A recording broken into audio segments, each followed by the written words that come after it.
భక్తివర్ణ ప్రేక్షకులకు శుభోదయం. 29/8/2025 స్వస్తి శ్రీ చాంద్రమాన విశ్వావసు నామ సంవత్సరం దక్షిణాయనం వర్ష ఋతువు భాద్రపద మాసం శుక్లపక్ష షష్ఠి శుక్రవారం. షష్ఠి సాయంత్రం 5 గంటల నుండి సాయంత్రం 5 గంటల 4 నిమిషాల వరకు.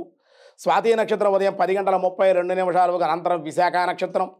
వర్జ్యం సాయంత్రం 4 గంటల 46 నిమిషాల నుండి 6 గంటల 31 నిమిషం వరకు కూడా వర్జ్యాలు ఉన్నాయి. దుర్ముహూర్తాలు ఉదయం 8 గంటల 1 నిమిషం నుండి 9 గంటల 7 నిమిషాల వరకు ఉదయ దుర్ముహూర్తం.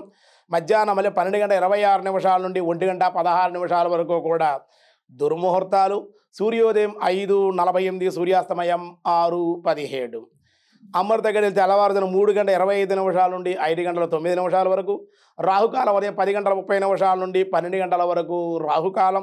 శుభ సమయం ఉదయం 6 గంటల నుండి 7 గంటల వరకు ఉదయ శుభకాలం. మధ్యాహ్నం 3 గంటల నుండి 4 గంటల 30 నిమిషాల శుభ సమయం. బ్రహ్మయోగం మధ్యాహ్నం 2:18. తైతుల కరణం సాయంత్రం 5 గంటల 41 నిమిషం వరకు.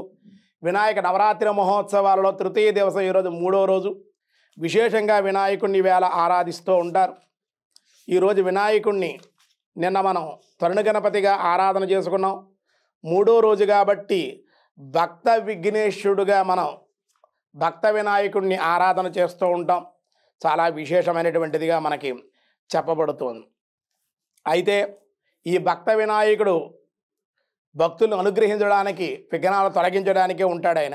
వివిధ మణిమయూకై శోభమానం విధూరై కనక కరచిత చిత్ర కంఠ దేశే విచిత్రం దదతి విమలహారం సర్వదాయత్నసారం గణపతి అభివందం వక్రతుండావతారం అనే భక్త గణపతిగా ఆరాధన చేస్తూ ఉంటారు. విశేషమైనటువంటి 3వ రోజు అన్నమాట అండి. ఇంకా దినారంభ చక్రంలో ఈరోజు ముందుగా మేషరాశి. మేషరాశి వారికి శుభవార్తా శ్రవణాలు, ప్రయాణము, అధిక ఖర్చులు. వృషభ రాశి వారి సమస్యల వల్ల కుటుంబంలో వ్యతిరేకత, ధనమునకు ఇబ్బందులు. మిథున రాశి వారికి ధనవృద్ధి, ప్రయాణ లాభాలు, శ్రమానంతర ఫలితాలు ఉండే అవకాశం. కర్కాటక రాశి వారి దైవభక్తి, అనుకూలత, ఆరోగ్యము, అనుబంధాలు బలపడే అవకాశం. సింహరాశి వారికి అనుకోని ప్రయాణాలు, కొత్త కార్యక్రమాలకు శ్రీకారం చుట్టే అవకాశం. కన్యారాశి వారికి ధనవృద్ధి, ఉద్యోగ వ్యాపారాల్లో సమస్యలు. తదుపరి తులారాశి వారి శ్రమతో పనులు పూర్తవుట, అనుకోని ప్రయాణాలు, లాభము, ధనవృద్ధి. వృశ్చిక రాశి వారికి అధిక ధనలాభం, కానీ ధనాన్ని దుర్వినియోగం చేసే అవకాశం, అనవసరపు ఖర్చులు ఉండే అవకాశాలు ఉన్నాయి.